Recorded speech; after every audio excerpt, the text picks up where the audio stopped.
नमस्कार, स्वागत है आपका न्यूज़ लॉन्चर पर। मैं हूं अशोक वानखड़े। लेकर आया हूं आपका अपना कार्यक्रम द डायरेक्ट हिट। आज सर्वोच्च न्यायालय ने गुजरात सरकार की एक समीक्षा याचिका को ठुकरा कर गुजरात सरकार पे कड़ा तमाचा मारा है और गुजरात सरकार डायरेक्ट हिट हुई है।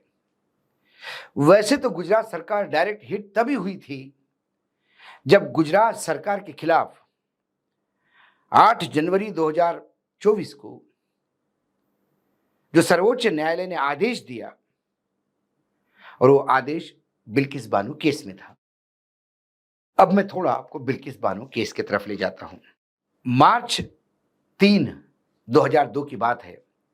गोधरा कांड के आसपास उसी पीरियड की दाहोद जिले का लीमखेड़ा तालुका वहां के एक गांव में बिल्किस बानो तब उम्र 21, 5 माह की गर्भवती, साथ में 3 साल की बच्ची और 7-8 लोग परिवार के दंगाइयों से जान बचाने के लिए खेत की ओर भागे। जब वो खेत में घुसे तो दंगाइयों ने वहां घेर लिया। कुछ परिवार के सदस्य भागने में सफल हुए, 6 सदस्य वही रहे।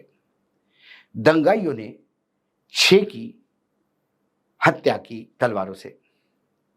उसके बाद बिल्किस बानो के उस 3 साल के बेटी को जमीन पे पटक पटक के मार डाला।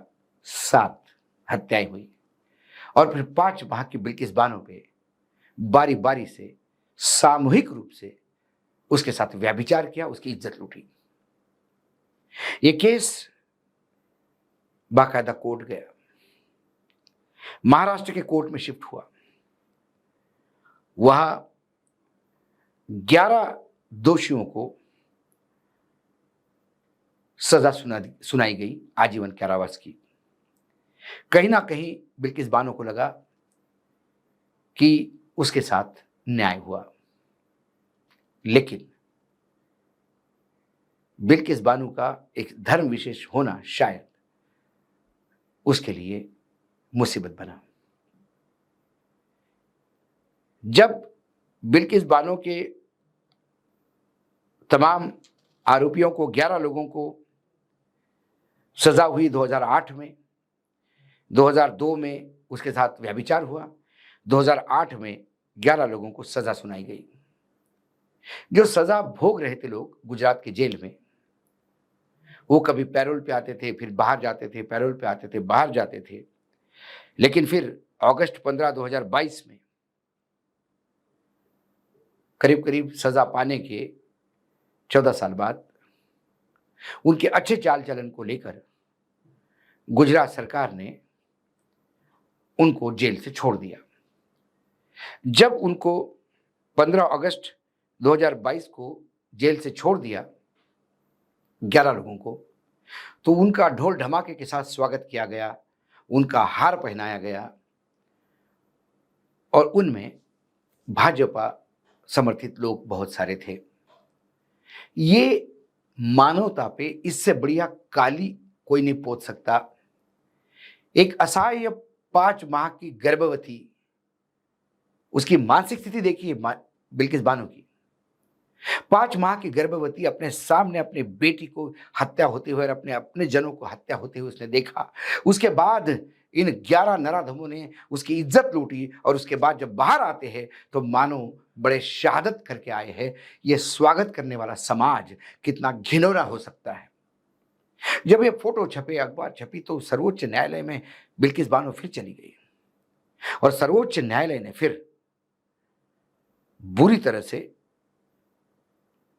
सरकार को, मतलब जनवरी 2024 में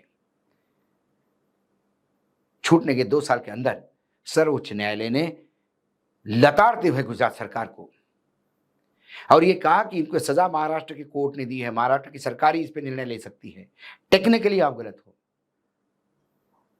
और उन्हें वापस 15 दिन के अंदर जेल में सरेंडर होने के लिए बोला। उसके बाद 2 लोग फिर जमानत और पैरोल के लिए गए। सर्वोच्च न्यायालय ने कहा कुछ भी नहीं, आपने वो काम किया है जो मानवता को कालिक पोसता है, आपको जेल में रहना होगा और आजीवन रहना होगा जब तक आप जीवित हैं। लेकिन इस केस के दौरान गुजरात गवर्नमेंट पर सर्वोच्च न्यायालय ने कुछ टिप्पणियां की। उसमें सर्वोच्च न्यायालय ने कहा कि सत्ता के हड़पने जैसे आरोप लगाए और विवेक का दुरुपयोग करने का आरोप गुजरात सरकार पे लगाया। यहां तक कि जो एक जज थे अजय रस्तोगी, जिन्होंने मई 2022 में ये छूट देने के लिए परमिशन दी थी, उनको भी कड़ी आलोचना की सर्वोच्च न्यायालय ने। अब गुजरात सरकार के पास कुछ नहीं बचा, कम से कम इज्जत बचाने के लिए गुजरात सरकार ने फिर एक समीक्षा याचिका दायर की सर्वोच्च न्यायालय में। और सर्वोच्च न्यायालय ने याचिका दायर करके कहा कि ये जो शब्द है हमारे बारे में, सत्ता के हड़पने के, विवेक का दुरुपयोग, ये जो टिप्पणियां हैं, इसे हटाया जाए। ये केस जो समीक्षा याचिका है वो जस्टिस बीवी नागरत्ना और जस्टिस उज्जवल भुइया के बेंच के सामने आई और उन्होंने आज कहा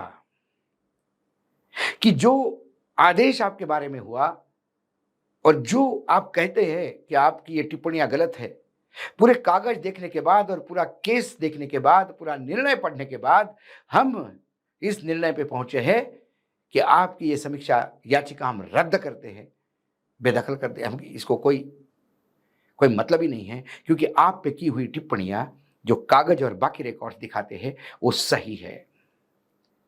यानी विवेक का दुरुपयोग, अविवेकी सरकार, गुजरात के ऊपर जो ठप्पा लगाया सर्वोच्च न्यायालय ने जनवरी 2024 में, उसको आज अक्टूबर में सर्वोच्च न्यायालय ने बरकरार रखा। इतना बड़ा हिट गुजरात सरकार पे हुआ, जहां 30 साल से बीजेपी की सरकार है, 10 साल के डबल इंजन की सरकार है, नरेंद्र मोदी ही वो सरकार चलाते हैं गुजरात के, ऐसा कहा जाता है। सबसे पहले 2002 में एक महिला हिट हुई इन व्यभिचारियों के चलते। उसके बाद सर्वोच्च न्यायालय ने मानवता को कालिक पोषने वाले को जेल में डालकर उसे एक आशा की किरण दी। उसके बाद फिर बिल्किस हिट हुई और इस बार वैसा ही व्यभिचार मानो उसके साथ हुआ। जब इन जेल से 11 लोग छूटते हैं और उसका स्वागत होता है, वह बिल्किस हिट हुई। बिल्किस सुप्रीम कोर्ट जाती है, सुप्रीम कोर्ट ने फिर गुजरात गवर्नमेंट को हिट किया। गुजरात गवर्नमेंट हिट होने के बाद बौखला गई, फिर सर्वोच्च न्यायालय को समझाने निकली, सर्वोच्च न्यायालय ने फिर हिट किया। लेकिन सरकार है गुजरात की, शर्म तो आती नहीं। आज डायरेक्ट हिट में इतना ही। कल फिर आऊंगा किसी विषय के साथ, तब तक के लिए नमस्कार। देखते रहिएगा न्यूज लॉन्चर।